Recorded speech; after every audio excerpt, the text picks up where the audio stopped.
Good morning, Dan. Coming to you live from Charles Equipment Energy Systems in Des Plaines, part of our AM 560 Signature Bank Business Tour. And Amy, the Trump administration promulgated new guidance on immigration yesterday and trotted out Sean Spicer to hold court with the press. Angry Sean Spicer? Was he fiery? He was matter of fact, I thought. Described what it is and what it isn't, what the priorities of the Trump administration are with respect to persons here illegally. I thought he made it quite clear, including reestablishing what the word illegal means, which was probably revelatory for much of the D.C. press corps here. Sean. Remember, everybody who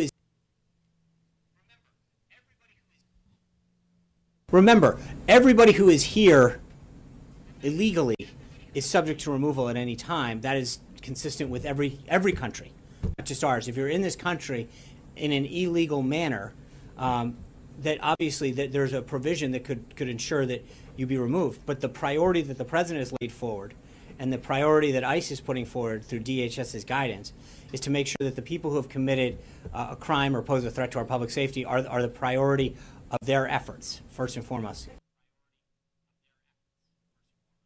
So those are the priorities. And then, of course, he's asked the same question about 12 different times, 12 different ways, trying to get a different answer. And he's asked specifically about DACA and DAPA, which President Trump has offered rather conciliatory comments on. These are tough calls, children that are brought here by their parents illegally, but through no fault of their own.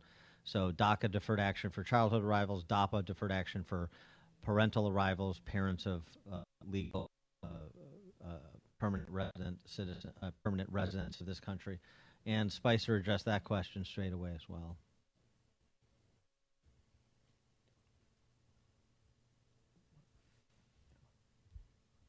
The president's made clear.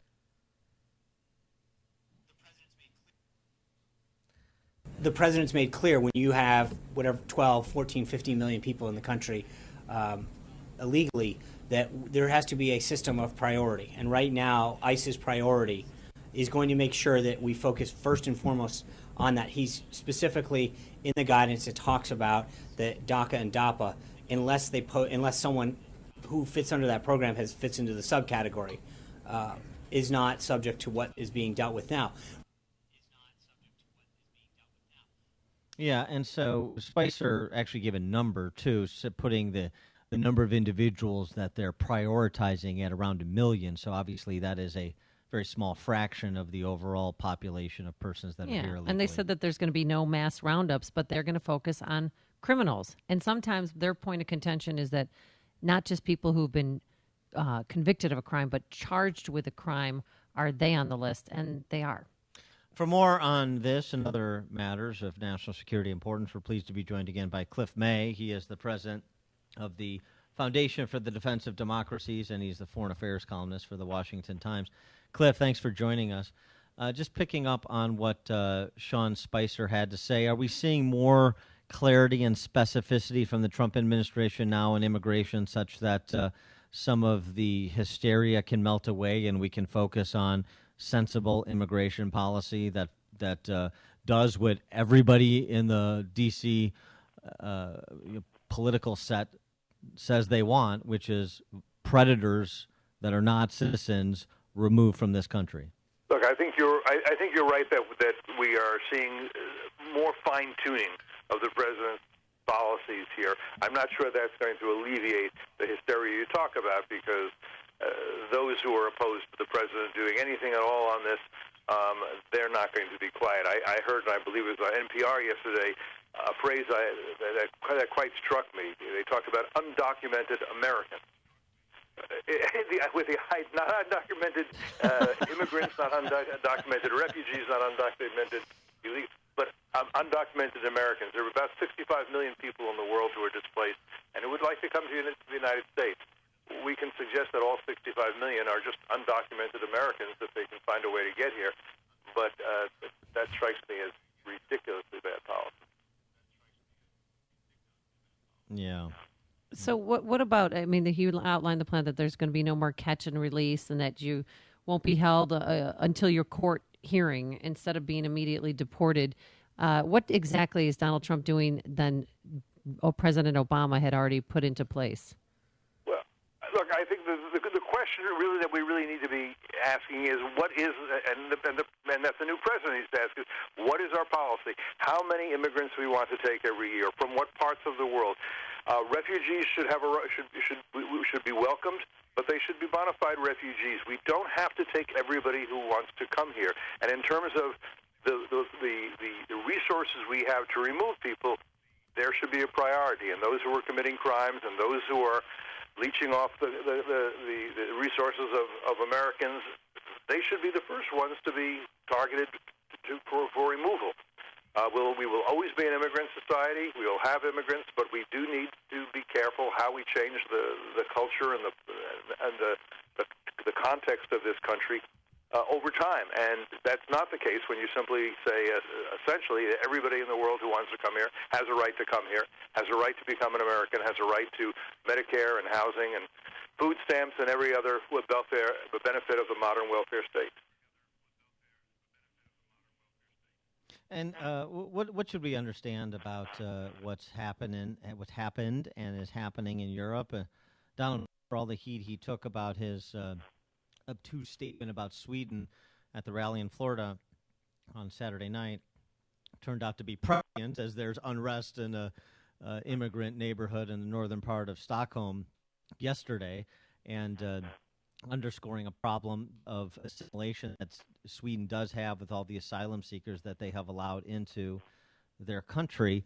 And, and that's just a microcosm of some of the larger problems that beset Europe and have given rise to figures like Le Pen in France, isn't it?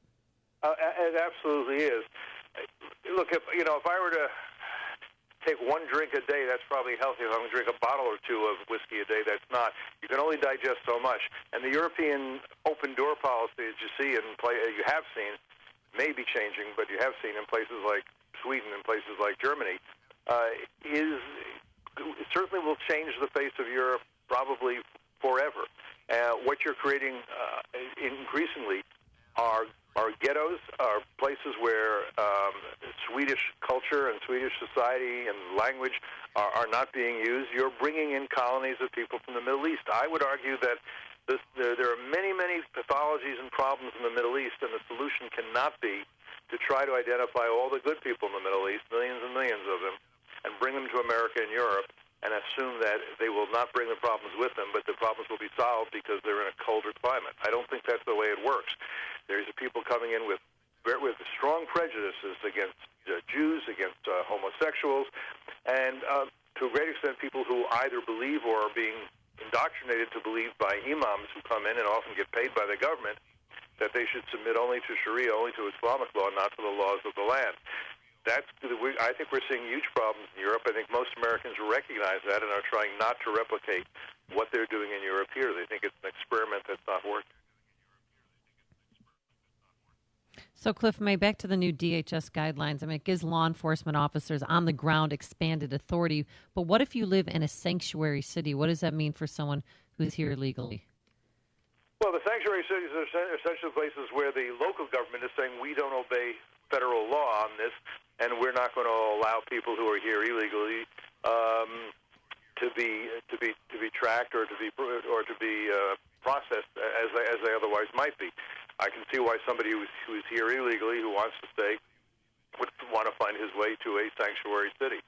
The question is whether that's going to be allowed by the federal government. I think federal laws should be enforced. I'm all for a decentralization. I'm all for subsidiarity. I'm all for people in California having the right to live differently than people in Idaho. Although the liberal trend over the years has been to say, no, we in Washington are going to decide everything, including who goes into which bathrooms in rural areas of the South. But sanctuary cities are a bad idea. You cannot have mayors being in charge of immigration policy for the United States. I wanted to get your reaction, what we should understand from the news that a former Gitmo detainee is apparently the responsible party in the suicide bombing near Mosul, a British national who converted to Islam and became a radical Islamic terrorist who was detained at Gitmo by our country for a time before he was released by President Obama. What that says about what our approach to enemy combatants should be and Gitmo detainees specifically. Yeah, there have actually been two now just recently who are former Gitmo who have been involved, who've gone back to the jihad, back to the fight, and one of the two got about, I believe it was £1 million in compensation when he got back to the UK. We have known for a very long time that of those released from Gitmo, probably 30% go back to the jihad and fight.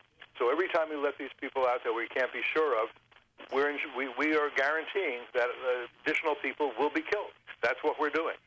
And that's why Gitmo was established, so that we could hold those who we were taking off the battlefield indefinitely, so that they don't continue to fight us.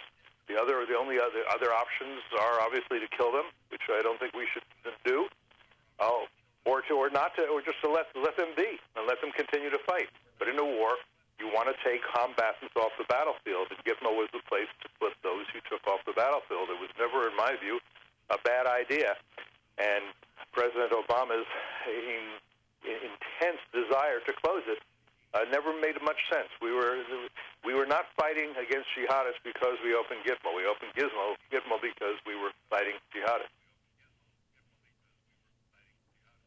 Well said. He is Cliff May, president of the Foundation for the Defense of Democracies and foreign affairs columnist for the Washington Times. Cliff, thanks as always for joining us. Appreciate it. Thank you.